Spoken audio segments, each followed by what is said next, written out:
Like Tom said, I work for a company called Horizon Services. We're in the plumbing, heating, and air conditioning business. And 5 years ago, we decided we wanted to make a difference. It was important to us to be involved in the community. It's important to us that when people see us, they see us as a company who cares. In the last 3 years, we've done $3 million back into the community, supporting over 1,000 events, and volunteering 15,000 hours by our employees to make a difference in people's lives.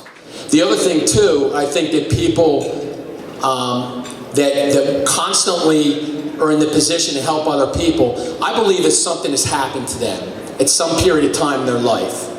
When I was 20 years old, I was in a full-blown drug and alcohol addiction. So was my mom, and so was my sister. I was living with my parents at the time. And I remember I came home one night, and I walked in the front of the house, and there was a suitcase sitting at the front door.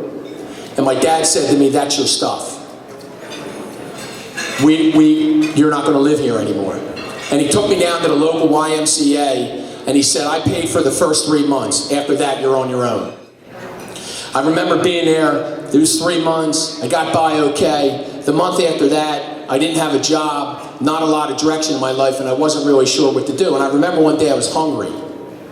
And back then, back in the late 70s, early 80s, I don't know if they had places where you could go get free meals, but it never entered my mind. And I walked into a store, and I was going to try to steal myself a meal.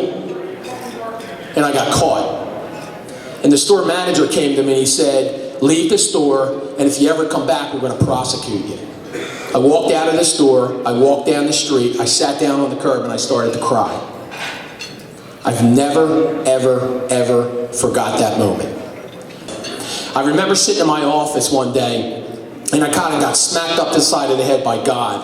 And I was sitting there, and I was really, really, really struggling emotionally. And God kind of opened my eyes and opened my heart a little bit, and He gave me not only the ability to see how deep the suffering was in my own life, but I also had the ability to see it in other people's lives too.